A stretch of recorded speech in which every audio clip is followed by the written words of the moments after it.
And what I'd like to talk about is the fact that how it current stands is once Roe v. Wade has been taken away, is there are some states now that allow abortion and there are some states that do not. Yep. And to be honest, that is messed up. Because right now the way that works is, let's say someone does want to do an abortion, okay, which you do not agree with, let's say they do, okay, Yep. and they are in, like there are real instances, I know an instance where a girl was raped when she was like 13 years old, Yep. and she could not get the care that she needed to survive. And she had to try to travel up to Minnesota where she could get the care that she needed, and she died on the way up there, which is, like I said, messed up, rather than if for some reason that where she was, I think she was living in Texas. If she was in Texas and they were to allow abortion, at least in extreme situations, she would have lived. She would have been alive. And so I'm for pro-choice in that matter because, like I said, it should be a separation from the church. And then, like we said, our American ideals are surrounded around freedom and choice. And so because this is a gray area, right, abortion, it's highly contested all across the globe. It is not just the United States, it's highly contested all across the globe. And so it's only fair as true-blooded Americans to allow people to choose, especially in extreme situations. I could not disagree with you more. So the fact of the matter is that there is not one singular state in this entire country that does not make a medical exception for abortion. Every single state has an exception. Find me one state, I triple dog dare anyone here to find me one singular state that does not make an exception for medical necessity.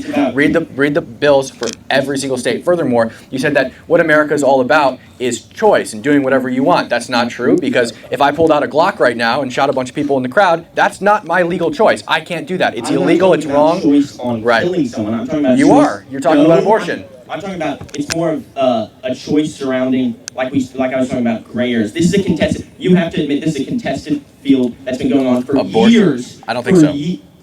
What are you talking about? Roe v. Wade was accepted years ago, right? And that's against your view, right? And so then if you're still existing, right, and you're against Roe v. Wade, it has to be. I'm talking about politically it's been contested, but fundamentally the facts of the issue aren't. 98% of biologists, 98% of biologists believe that life starts at conception.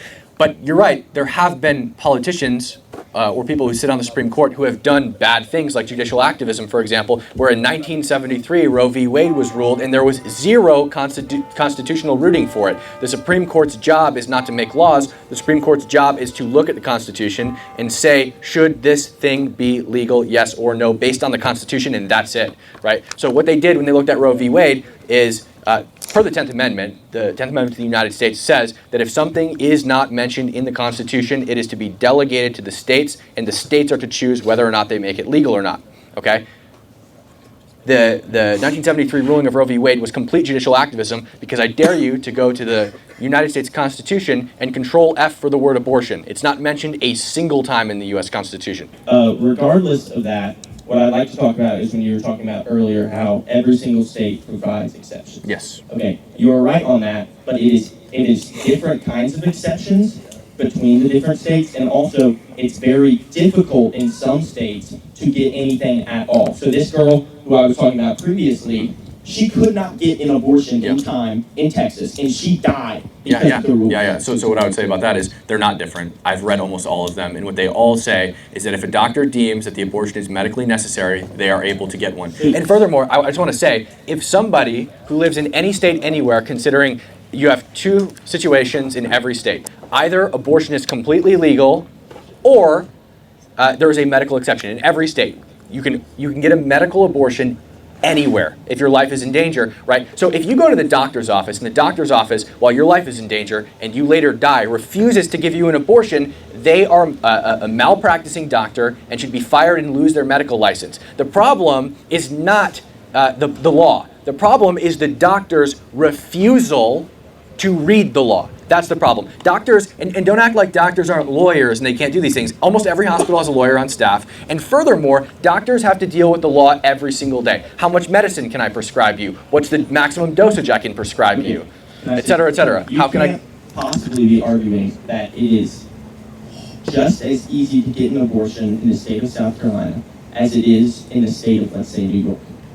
It's probably not as easy because the doctors are malpracticing. So So there are difficulties For medical emergencies. There has to be universalized. Can you agree on that? That regardless of the ruling, it has to be universalized. The medical emergencies are already universalized. Okay, so why do we have Every these issues? Why are people dying? Why did she die? Because the doctors are malpracticing. They refuse to read the law despite the fact that the law guides their job every single day. How do you store your tools before surgery?